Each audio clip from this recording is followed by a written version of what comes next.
Camp Buehring, Kuwait. American soldiers enjoying a karaoke night at one of the biggest US military hubs in the Gulf. That was then. This is now. A once bustling American microcity in the desert, nearly empty and heavily damaged after a weeks-long barrage of Iranian missiles and drones. One of many US military facilities in the oil-rich Arabian Peninsula, targeted by Iran even as the US and Israel pummeled the Islamic Republic's large arsenal. So what impact have Iran's strikes had on America's footprint in the Middle East? A CNN investigation found evidence of unprecedented destruction. We can reveal that strikes damaged at least 16 US installations across 8 countries.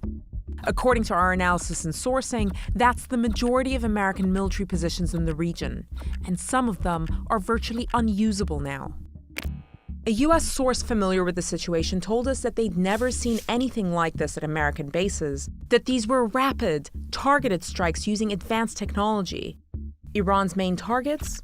Multi-million-dollar aircraft, like this Boeing E-3 Sentry, which gave the US a huge amount of visibility over the Gulf.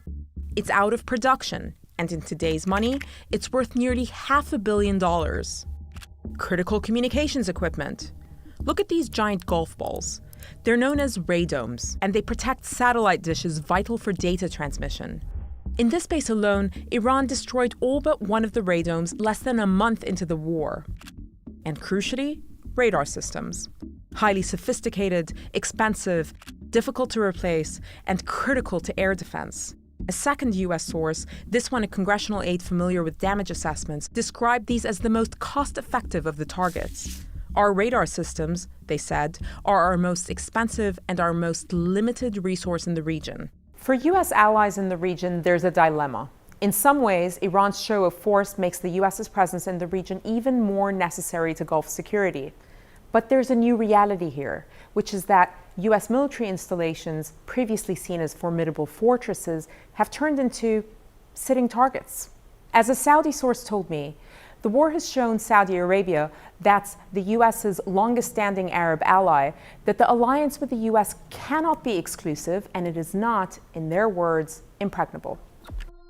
To get a sense of just how vulnerable US facilities have become, have a look at this. It's the war room at Qatar's El Udeid Air Base, the theater command and control hub for US air power across 21 nations.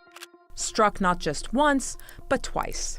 And according to a US source, causing significant damage. The base had been largely evacuated at this point and no casualties were reported.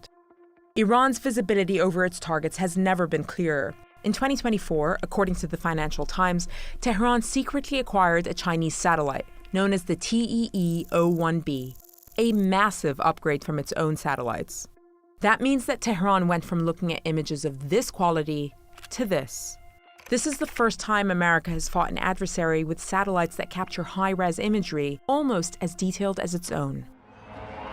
As the scale of the damage comes into focus, many will wonder whether America's presence, once a protective shield in the Middle East, has turned into its Achilles heel.